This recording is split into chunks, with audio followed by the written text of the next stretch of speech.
ये संपत्ति इकट्ठी करके किसको बांटेंगे? जिनके ज्यादा बच्चे हैं उनको बांटेंगे।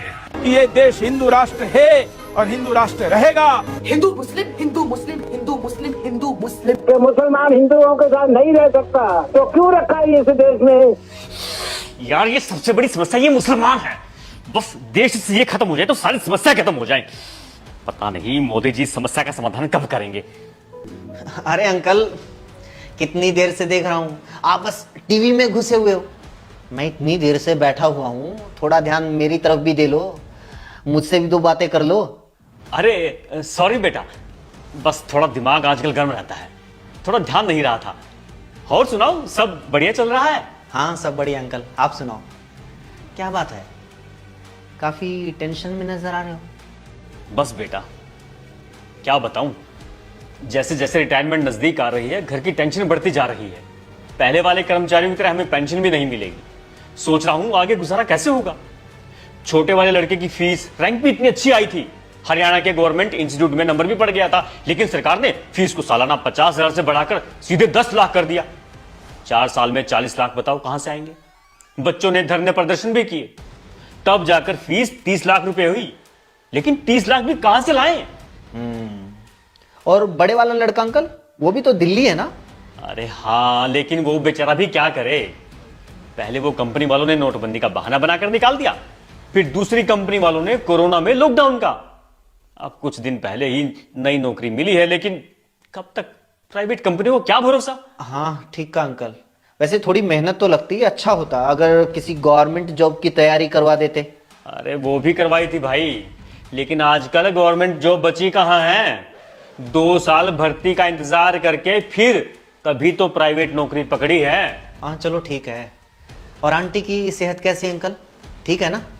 अरे कहाँ ठीक है। 3 दिन पहले शाम को घूमने जा रही थी, 2 बाइक वाले आए और गले के चेन छीन कर ले गए। बेचारी इतनी बुरी तरह गिरी है कि बस। क्राइम कितना बढ़ गया है आजकल, पता ही नहीं चलता कब कौन कहां किसको झपट्टा मार दे, किसको गोली मार दे। ऊपर से पुलिस कोई कार्रवाई नहीं कर रही।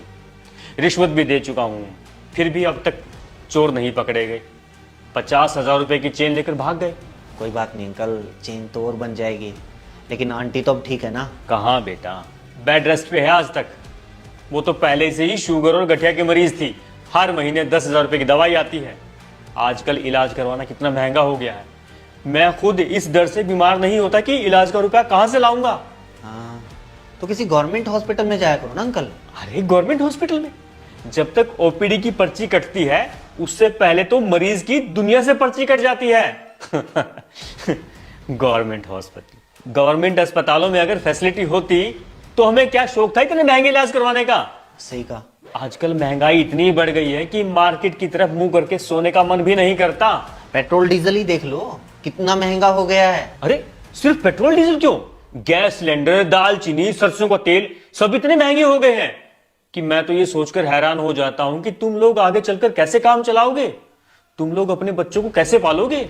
ओ हो। अब समझ में आई आपकी परेशानी। कितनी सारी समस्याएं अंकल। आपके पास पेंशन नहीं है, बच्चों के पास रोजगार नहीं है, एजुकेशन महंगी है, इलाज महंगा है, पेट्रोल डीजल तेल सिलेंडर सब महंगा है, क्राइम बढ़ रहा है, रिश्वतखोरी बढ़ रही है। इतनी सारी समस्याएं हैं, लेकिन इन समस्याओं में मुसलमान तो कहीं नहीं है अंकल। आप तो कह रहे थे कि सारी समस्या ही मुसलमान है। आपको पेंशन नहीं मिल रही मोदी की वजह से, बच्चों को रोजगार नहीं मिल रहा मोदी की वजह से, क्राइम बढ़ रहा है बेरोजगारी की वजह से, बेरोजगारी बढ़ रही है मोदी की वजह से, शिक्षा महंगी मोदी की वजह से, इलाज महंगा मोदी की वजह से, तेल सिलेंडर खाने पीने की चीजें महंगी मोदी की वजह से। बताओ आपकी समस्या मुसलमान है या मोदी? अरे बेटा इतना तो कभी सोचा ही नहीं।